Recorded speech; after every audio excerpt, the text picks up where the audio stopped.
Okay, let's do some diatonic chord progressions. Now remember what these are, is this tells us all the chords in a key. So let's go back to G major. So I'm just going to make a G major scale first.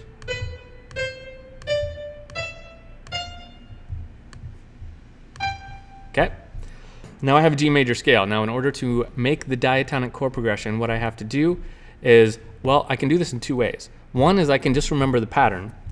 The pattern is major, minor, minor, major, major, minor, diminished, major.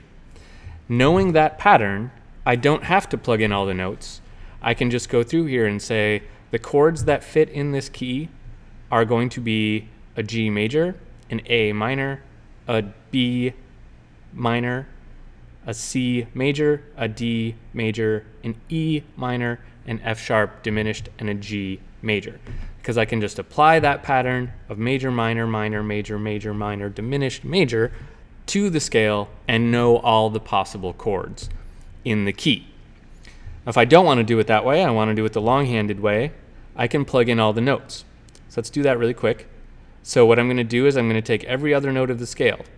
So this is going to be my first note of my first chord. I'm going to skip a note, and then I'm going to go to B. So I'm going to put a B here. I'm going to go from B, I'm going to skip a note, and I'm going to get to D. So I'm going to put a D there. Now that one's done.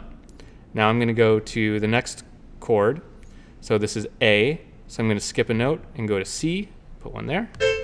Go back to C, skip a note, I get to E, and put that there. So I'm just going to keep skipping notes. C, D, skip E, F sharp. There's my F sharp. So now to C, skip a note to E, skip a note, I get to G. D, skip a note, I get to F sharp. F sharp, skip a note, and I end up G. I have to go to the next, so I was on F sharp. I skip G, and I actually have to go to A. So I'm going to circle back around. Here's G, A is the next note. So that's what goes there, but an octave higher. E, I'm going to skip F sharp. I'm going to go to G. Now, sidebar, why did the sharp disappear from this note? It's still an F sharp. And remember the rule on sharps carrying over. So this note has a sharp on it now, which means all Fs in this bar are sharped. So this one doesn't need a sharp symbol anymore. We just know that it's sharp because there's one earlier in the measure. So this sharp applies to all Fs. So just remember that. So G, I'm going to go down here, G, skip A, and I'm at a B. So I'm going to put a B up here.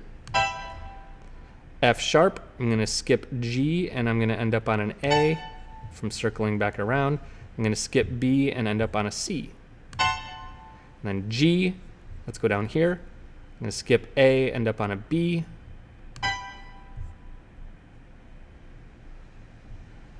Now I'm going to skip C and end up on a D. There. So now if I did this right, my first and last chord should be the same. G, B, and D. I'll go up here an octave higher, G, B, and D. So I did it the same. So here's what that sounds like. All our chords.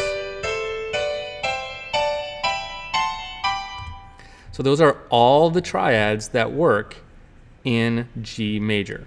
So we can now go back to our pattern, say G major. These are all the notes of G major. And the next one is minor, the next one is minor, the next one is major, major, minor, diminished, major. So all the notes in C major are those. All the notes in D major are those because the pattern still works. Okay, now let's look at it in a minor key. The pattern is slightly different.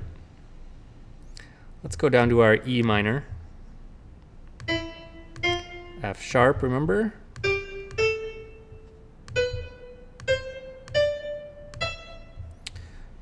All right. Now let's not write out all the notes this time. Let's just use the pattern. So the pattern is minor, diminished, major, minor, minor, major, major, minor. Okay? So if I'm in the key of E minor and I want to think what chords will work in E minor, I want to build a chord on a A. What's that gonna be?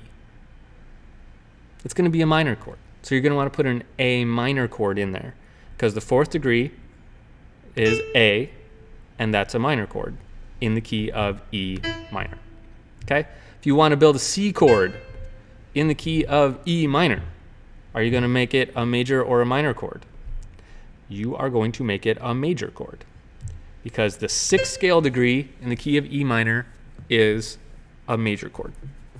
So you just apply the pattern to the scale, and then you have the diatonic chord progression, which tells you all of the possible chords in that key. Major or minor, both work, but they have different patterns. Okay, I think that's all the review we need. Next up, we're going to dive into modes, sometimes called the church modes, really historically rich music and also relevant to modern music as well. So let's dive into those right now.